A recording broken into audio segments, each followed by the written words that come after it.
শাকের ফল বন্ধুরা সব সময় পাওয়া যায় না, একটা সিজনেই পুঁই শাকের ফল পাওয়া যায়। তাই এই পুঁই শাকের ফল ফুরিয়ে যাওয়ার আগেই একদম রান্না করে খেয়ে নিন, দারুণ লোভনীয় স্বাদে। এই ফল পেকে গেলে বা এরপরে আর পাওয়া যাবে না। Welcome back to my channel নিরামিষ কিচেনে আমার সব বন্ধুদের অনেক অনেক স্বাগতম। তো বন্ধুরা, পুঁই শাকের ফল যদি এইভাবে রান্না করেন তাহলে গরম ভাতে জাস্ট জমে যাবে। অন্য কিছু না হলেও কিন্তু আর প্রয়োজন পড়বে না। এই পুঁই শাকের ফল এইভাবে রান্না করলে নিমেষেই ভাত খাওয়া হয়ে যাবে। আর এই যে আছে বিউলির ডালের বড়ি, একদম ভিন্ন স্বাদের। এই বিউলির ডালের বড়িটা কিভাবে ভিন্ন স্বাদ হবে, দারুণ লোভনীয় স্বাদ হবে, সেটা নিরামিষ কিচেনে দেওয়া আছে, আপনারা চাইলে ওইখান থেকে দেখে নিতে পারেন। দেখুন একদম টাটকা গ্রিন, আজকে বাজারে পেয়েছি, নিয়েই আসলাম, কারণ এই ফলটা তো আর পাওয়া যাবে না। দেখুন পাক ধরে গেছে, অনেকটা ফল পেকেও গেছে, পাকা শেষ, তারপর বৃষ্টি হবে, আবার নতুন গাছ গজাবে।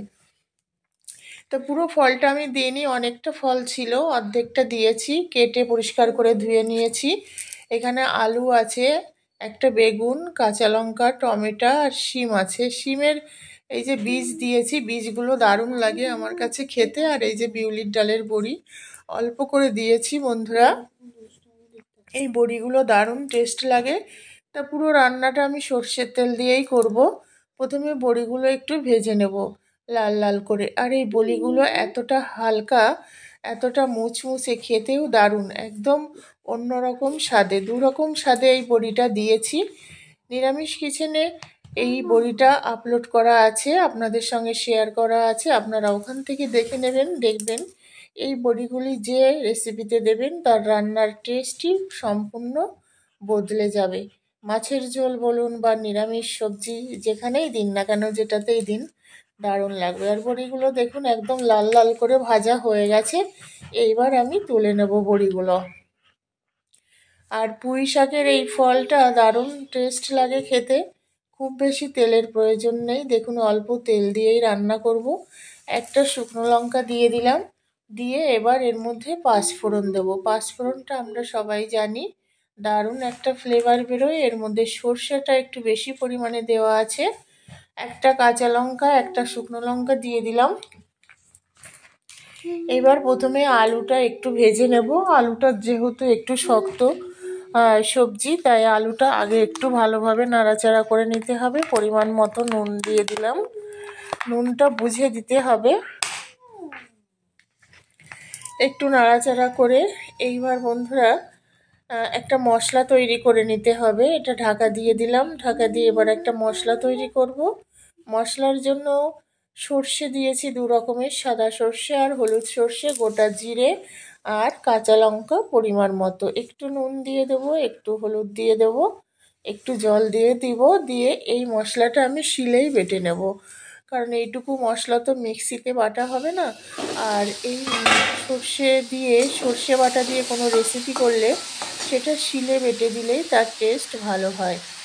এইবার শিমগুলো দিয়ে দেব, দিয়ে আবার একটু ভালোভাবে নাড়াচাড়া করতে হবে। বেগুনটাও দিয়ে দিলাম, একদম কচি বেগুন, আর এই বেগুনগুলো ভালোই লাগে খেতে।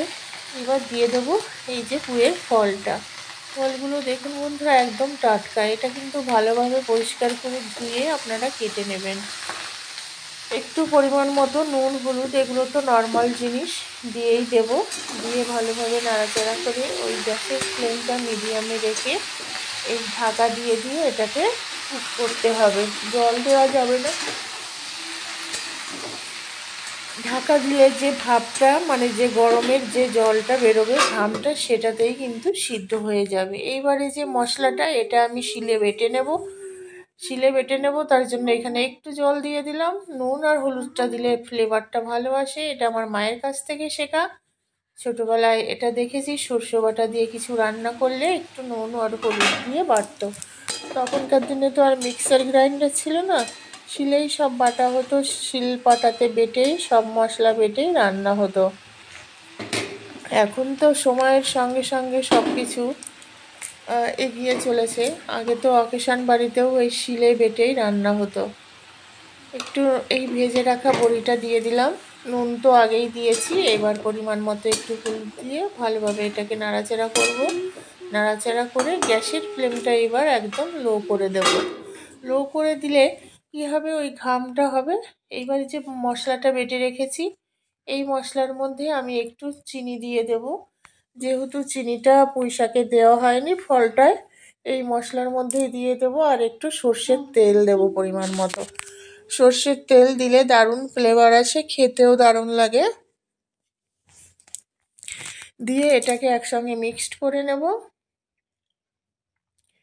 এই প্রসেসটা আমার মায়ের কাছ থেকে শেখা। কিছু কিছু মায়ের শেখানো বা ছোটোবেলায় রান্না করেছি দেখেছি, সেইগুলো আছে। কিছু আমার নিজের আছে, কিছু এখন সবাই ইউটিউব দেখে, কিছু কিছু রেসিপি আছে সেগুলো অন্যেরটাও দেখে শেখা হয়।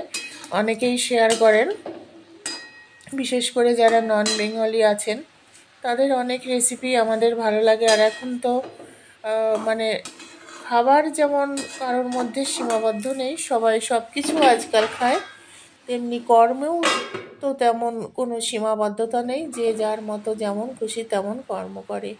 একটু কাশ্মীরি রেড চিলি পাউডার দিয়েছিলাম বন্ধুরা, কড়াইয়ের এক সাইডে চলে গেছে, ওটা আমার ক্যামেরা অন করা হয়নি, তাও দেখানো হয়নি। টমেটোটা দিয়ে দিয়েছি। টমেটোটা একটু গোটা গোটা থাকবে, ভালো লাগে। ওটা সিদ্ধ হয়ে গেলে এই যে মশলাটা দেওয়া হবে, এটা দারুণ লাগে। একদিন কাঁচা টমেটোর রেসিপি তৈরি করে আপনাদের খাওয়াবো, দেখবেন এতটা টেস্টি লাগে কাঁচা টমেটোর রেসিপি। ওটা আমাদের বাড়িতে রান্না হতো, মানে মায়ের রান্না করতো। আমার বাবা ভালো খেত কাঁচা টমেটোর চচ্চড়ি, দারুণ লাগে খেতে। আমি এনেওছি দুদিন টমেটো, কিন্তু শীতকালে এত সবজি বন্ধুরা, মানে কোনটা রেখে কোনটা খাই, এত সবজি আনা হয়ে যায়, তাই আর সেইভাবে দেখানো হয় না। আর ফ্রিজে থাকলে তার কালারটাও তো ডিসকালার হয়ে যায়, অনেক দিন হয়ে গেলে আর খাওয়াও হয় না আর দেখানোও হয় না। তবে টমেটো ফুরিয়ে যাওয়ার আগে কাঁচা টমেটোর রেসিপি করে একদিন আপনাদের দেখাবো। দেখুন কতটা মানে একটু ঘেমে ঘেমে গেছে, ভিজে ভিজে সবজিগুলোও সব সিদ্ধ হয়ে গেছে, বড়িটাও সিদ্ধ হয়ে গেছে। এবার আমার রেসিপিটা হয়ে গেছে, আমি নামিয়ে সার্ভ করব। তো পুঁই শাকের এই ফলগুলি কে কে খেতে পছন্দ করেন বন্ধুরা কমেন্টস করে জানাবেন। আর রেসিপি ভালো লাগলে একটা লাইক শেয়ার করতে ভুলবেন না। নতুন বন্ধুরা পাশে থাকা বেল আইকনটি প্রেস করে অল নোটিফিকেশন অন করে রাখবেন।